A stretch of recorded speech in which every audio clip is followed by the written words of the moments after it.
નમસ્કાર મિત્રો, મારી યુટ્યુબ ચેનલ સંજય પટેલમાં આપનું હાર્દિક સ્વાગત છે। બાળ મિત્રો, આજે આપણે ધોરણ 10 તેનો વિષય છે ગણિત, તેનું પ્રકરણ 1 જેનું નામ છે વાસ્તવિક સંખ્યાઓ, તેની સ્વઅધ્યયન પોથીનું સંપૂર્ણ સોલ્યુશન આજે આપણે આ વિડીયોની અંદર જોવાના છીએ। બાળ મિત્રો, એ પહેલાં જે મિત્રો અમારી ચેનલમાં નવા છે, જેમણે હજુ સુધી અમારી ચેનલને સબસ્ક્રાઈબ નથી કરી, તે અમારી ચેનલને જરૂર સબસ્ક્રાઈબ કરે, વિડીયો લાઇક કરે, શેર કરે અને બેલ નોટિફિકેશન આઇકોન ઓન કરે, જેથી અમારા દરેક નવા વિડીયોની નોટિફિકેશન તમારા મોબાઈલની સ્ક્રીન પર મળી શકે।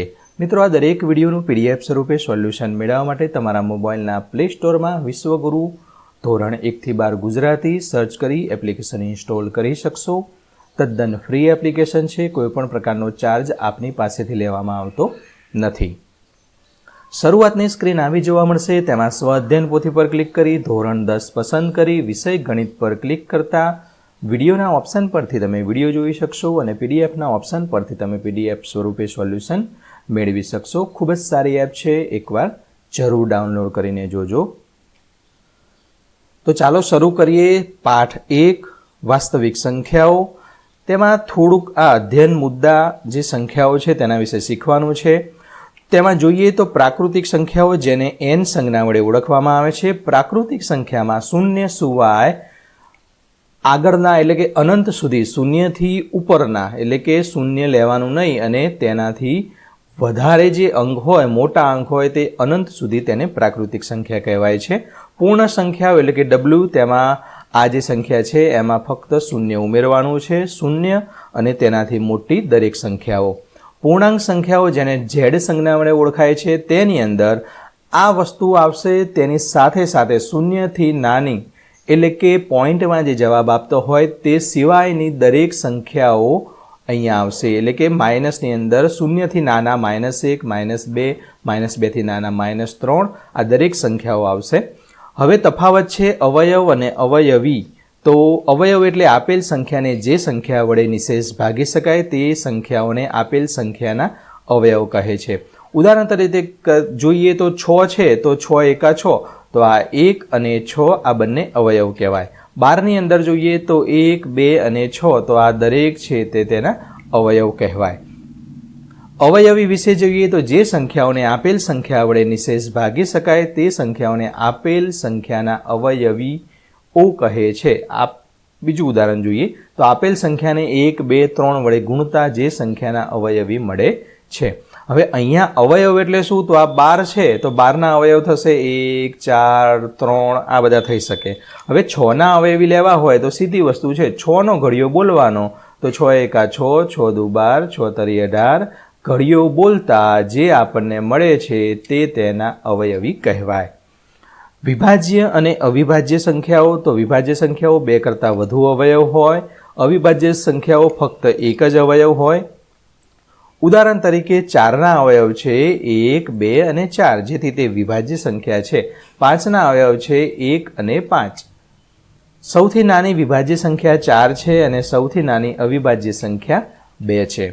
હવે ગુસા અને લસા। ગુસા એટલે ગુરુત્તમ સામાન્ય અવયવ।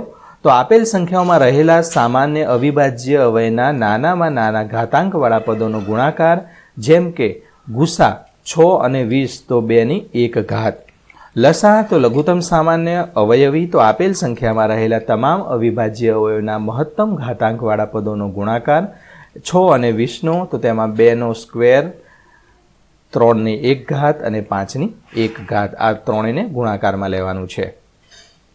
પ્રમેય 1.1 એટલે કે અંકગણિતનું મૂળભૂત પ્રમેય। તો દરેક વિભાજ્ય સંખ્યાને તેના અવયવોના ક્રમને અવગણીને અવિભાજ્ય સંખ્યાઓના ગુણાકાર તરીકે અનન્ય રીતે લખી શકાય છે। પ્રમેય 1.2, ધારો કે p એ એક અવિભાજ્ય સંખ્યા છે।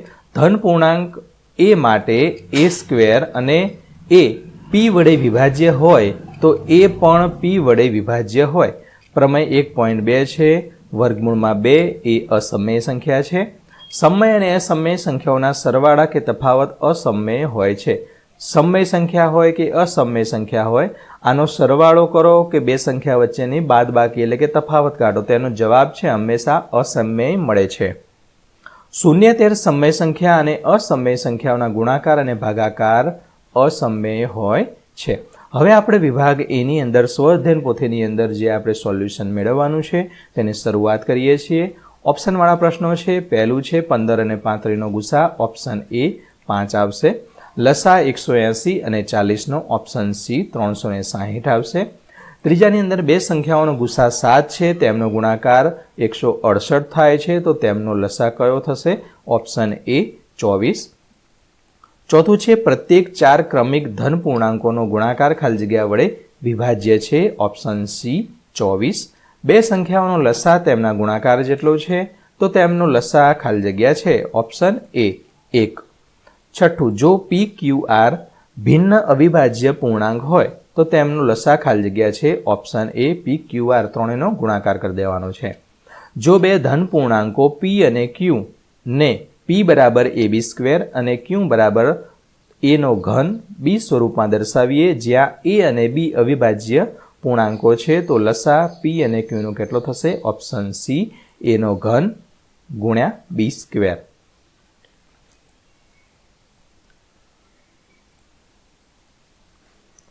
આઠમું છે 17, 23, 29ના અવિભાજ્ય અવયવની રીતે ગુસા શોધવાનો છે, ઓપ્શન બી 1 આવશે।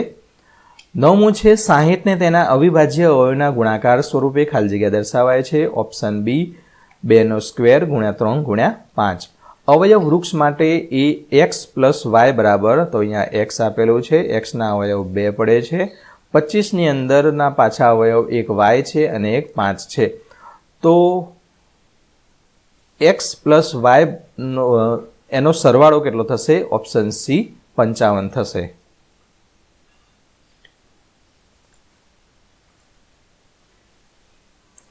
11મું છે શૂન્યેતર સમય સંખ્યા અને અસમય સંખ્યાઓનો ગુણાકાર ખાલી જગ્યા છે, ઓપ્શન એ અસમય।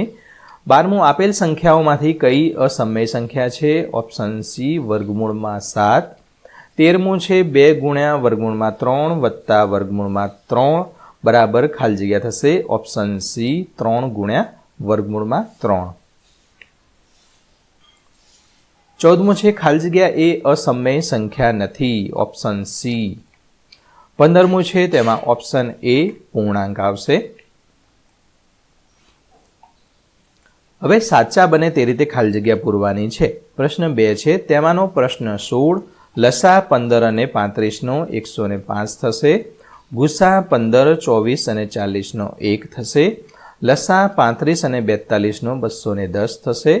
બે ક્રમિક ધન પૂર્ણાંકોનો ગુણાકાર ખાલી જગ્યા વડે હંમેશા વિભાજ્ય હોય છે, બે જવાબ આવશે। બે સંખ્યાઓનો લસા તેમના ગુણાકાર જેટલો છે, તો તેમનો ગુસા ખાલી જગ્યા છે। ત્રીજું છે ખરા કે ખોટા તે ચોરસખાનામાં લખવાના છે। તેમનો 21મું છે નાનામાં નાની અવિભાજ્ય સંખ્યા અને નાનામાં નાની વિભાજ્ય સંખ્યાનો લસા 4 છે, ખરું આવશે। 23 અને 33નો ગુસા 2 છે, ખોટું। બે ઘન પૂર્ણાંકો એ અને બી માટે ગુસા AB ગુણ્યા લસા AB બરાબર a ગુણ્યા b, સાચો જવાબ છે। 24મું છે લસા 10, 20, 30નો 6000, ખોટું।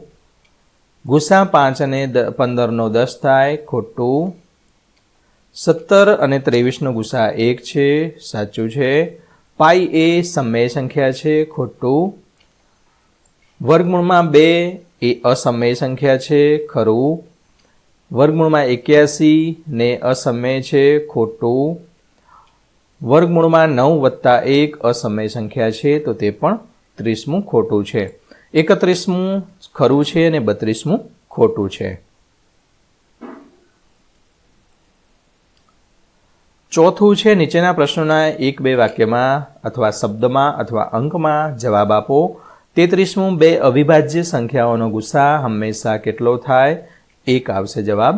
34મું છે 25 અને 52નો ગુસા કેટલો થાય? જવાબ 1 આવશે। 32 અને 48નો ગુસા કેટલો થાય? જવાબ 16 આવશે। 36મું છે 11 અને 33નો લસા કેટલો થાય છે? તો 33 જ આવશે। 40 અને 45નો લસા કેટલો થાય છે? 180 જવાબ આવશે। હવે વિભાગ બી છે, તેમાં ટૂંકમાં ગણતરી કરી જવાબ આપવાના છે. 38મું છે 40, 60 અને 80નો ગુસા અને લસા શોધો. સૌપ્રથમ આપણે લસા શોધીએ તો 40, 60 અને 80નો અહીંયા આપણને મળશે 2 દુ 4 દુ 8 પંચાને 40, એટલે કે 2નો ઘન ગુણ્યા 5. હવે 60ની અંદર 2નો વર્ગ ગુણ્યા 3 ગુણ્યા 5, 80ની અંદર 2ની 4 ઘાત ગુણ્યા 5. તો આપણે આ બધાયનું કરીએ તો ગુસા આપણને 20 મળે છે અને લસા 240 મળે છે. 39મું છે અવયવ વૃક્ષની રીતે 8580ને તેના અવિભાજ્ય અવયવોના ગુણાકાર સ્વરૂપે દર્શાવવાના છે. 8580ને 2 વડે ગુણતા 4290 આવશે. 4290ને 2 વડે ગુણીએ તો 2145 આવશે. આને પાછા 3 વડે ગુણીએ તો 715, 5 વડે ગુણીએ તો 143 અને 143ને 11 ગુણ્યા 13. તો આ જે આ 2, 2, 3, 5, 11, 13 આ બધાયનો અહીંયા લખી દેવાનું છે. હવે આ 2 2 વખત છે, માટે 2નો સ્ક્વેર આપણે લખી શકીએ. 3 3, 5 5, 11 ને 13. તો આપણને આ તેનો અવિભાજ્ય અવયવના ગુણાકાર સ્વરૂપે આપણે તેનું અવયવો લખ્યા છે. 40મું છે 21 અને 65નો લસા અને ગુસા શોધવાનો છે તથા લસા ગુણ્યા ગુસા બરાબર 2 સંખ્યાઓનો ગુણાકાર થાય છે કે કેમ તે ચકાસવાનું છે. તો સૌપ્રથમ આપણે 21નો અને 56નો લસા લઈ લઈએ. લસા લેતા આપણને 21 મળે છે, એટલે કે 3 ગુણ્યા 7, અને 56માં 2ની 3 ઘાત અને 7 મળે છે. તો ગુસા આપણને આ બંનેમાં કોમન સંખ્યા છે 7, તો 7 આવશે. લસા છે તો આ દરેકનો આ 3 આ અને આ જે એનો ગુણાકાર કરીએ તો લસા આપણને 168 મળે છે. હવે લસા ગુણ્યા ગુસા તો 168 ગુણ્યા 7 કરો તો અહીંયા 1176 આવશે. 2 સંખ્યાઓનો ગુણાકાર કરવાનો છે, એટલે કે 21 અને 56નો ગુણાકાર કરીએ તો 1176 આવશે. એટલે કે ડાબા, એટલે કે આ ડાબી બાજુ છે આપણી, અને આ જમણા એટલે કે જબા, એટલે કે જમણી બાજુ છે આપણી, જમણો હાથ છે તે, એટલે કે ડાબા બરાબર જબા. આ બરાબર આ અને આ બંને સરખું થાય છે, માટે આવું લખી શકો, ડાબા બરાબર જબા. 41. જો ગુસા 65 અને 155 બરાબર 5 આપેલ હોય તો લસા 65 અને 155નો શોધવાનો છે.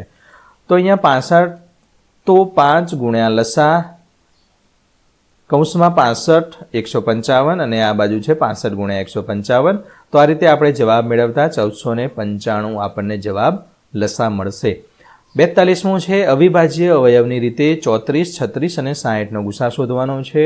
તો આ સૌપ્રથમ તે ત્રણેયનો લસા લઈ લેવાનો છે, તેને અવયવની રૂપે લખવાનું છે. લખ્યા બાદ તેનો ગુસા તો આ પ્રમાણે મળશે, તો 12 જવાબ આપશે. ગુસા શોધવા માટે ત્રણેયમાં સરખું હોય તેવું આ 2ની વર્ગ લઈ લેવાનો છે. બાકી ત્રણેયમાં શું સરખું છે? તો આ 3, આ 1 વખત 3 છે અને અહીંયા 3. તો અહીંયા 1 વખત 3 છે એ સરખા છે. અહીંયા 2 ઘાત છે, પણ આપણે 2 લેવાના નથી, 1 જ વખત 3 લેવાના છે. તો 2નો વર્ગ એટલે 2 દુ 4, 4 તરીને 12 આપણો જવાબ જે ગુસા મળશે. 43મું છે નીચેના અવયવ વૃક્ષ પરથી A, B, C અને D ની કિંમત શોધો. તો A, B, C અને D ની કિંમત આ મુજબ આપણને મળશે. હવે જુઓ, A ની કિંમત શોધવા માટે શું કરવાનું છે? તો આ 2નો ગુણાકાર કરો તો જે જવાબ આવે એ A ની કિંમત થાય. તો અહીંયા A ની કિંમત 3825. હવે B અહીંયા આપેલા છે, તો આમાંથી આનો ભાગાકાર કરો અથવા આની સાથે એવા કઈ સંખ્યા વડે ગુણો તો આપણને 1275 મળે. તો 3 વડે ગુણો તો 1275 મળે. હવે C શોધવા માટે એવી કઈ સંખ્યા વડે આને અહીંયા ગુણીએ તો આપણને 425 મળે, તો 5 વડે. અને ડીમાં 5ને એવી કઈ સંખ્યા વડે ગુણીએ તો આપણને 85 મળે, તો 17 5 85, તો ડી બરાબર 17. આ રીતે તમે શોધી શકો. સાબિત કરો કે વર્ગમૂળમાં 7 અસમમેય છે. તો ધારો કે વર્ગમૂળમાં 7 એ સમમેય સંખ્યા છે. વર્ગમૂળમાં a છેદમાં b, તો વર્ગમૂળમાં 7b બરાબર a. તો કૌંસ કરીએ અને વર્ગમૂળમાં 7b નો સ્ક્વેર બરાબર a સ્ક્વેર. બંને બાજુ વર્ગ કરીએ, એટલે કે બંને બાજુ 2 વડે. તો 7b સ્ક્વેર બરાબર a સ્ક્વેર થશે. તો a સ્ક્વેર એ 7 વડે વિભાજ્ય છે, પણ 7 વડે વિભાજ્ય છે. a બરાબર 7c, તો a સ્ક્વેર બરાબર 49 c² થશે। હવે આ બાજુ જોઈએ તો 7b² બરાબર 49 c², તો b² બરાબર 7નો c², એટલે 49 સીધું સીધું 49 થાય। b² એ 7 વડે વિભાજ્ય છે, તો b પણ 7 વડે વિભાજ્ય છે। ગુસા જોઈએ તો ab બરાબર 7, તો આપણી ધારણા ખોટી છે। વર્ગમૂળમાં 7 એ અસમમેય સંખ્યા છે। હવે 45મું છે, સાબિત કરો કે 2 ગુણ્યા વર્ગમૂળમાં 3 અસમમેય છે। તો ધારો કે વર્ગમૂળમાં 2 ગુણ્યા વર્ગમૂળમાં 3 સમમેય સંખ્યા છે, તો 2 વર્ગમૂળમાં 3 બરાબર p/a, તો આપણને અહીં p2 અને q પૂર્ણાંક હોવાથી p/29 એ સમમેય સંખ્યા છે, જ્યારે વર્ગમૂળમાં 3 એ અસમમેય સંખ્યા છે। વિરોધાભાસ થાય છે, માટે આ અસમમેય સંખ્યા છે। 46મું છે, સાબિત કરો કે 3 વત્તા વર્ગમૂળમાં 5 અસમમેય છે। તો આ પ્રમાણે ગણતરી કરતા 3 વત્તા વર્ગમૂળમાં 5 એ અસમમેય સંખ્યા છે। 47મું છે, સાબિત કરો કે 1/3 વર્ગમૂળમાં 3 અસમમેય છે। તો ધારો કે 1/3 વર્ગમૂળમાં 3 એ સમમેય સંખ્યા છે, તો 1/3 વર્ગમૂળમાં 3 બરાબર a/b, તો b/a બરાબર વર્ગમૂળમાં 3, તો આપણને જવાબ આગળ વધતા 1/3 વર્ગમૂળમાં 3 એ અસમમેય સંખ્યા છે। તો બાળમિત્રો, આશા રાખું કે આ વિડીયો છે તેનું સોલ્યુશન તમને સરળતાથી સમજાઈ ગયું હશે। આ દરેક વિડીયોનું PDF સ્વરૂપે સોલ્યુશન મેળવવા માટે વિશ્વગુરુ સંજય પટેલ એપ્લિકેશન તમારા મોબાઈલના પ્લે સ્ટોરમાંથી ઇન્સ્ટોલ કરો। તેમાં દરેકના તમને પ્રેક્ટિસ માટે MCQ, સ્વાધ્યાયન પોથીના દરેક વિષય વાઇઝ PDF, સ્વાધ્યાયના પ્રશ્નોના જવાબ, દરેક વસ્તુ મળી રહેશે। ફરી મળીશું આગળના વિડીયોમાં, ત્યાં સુધી આવજો।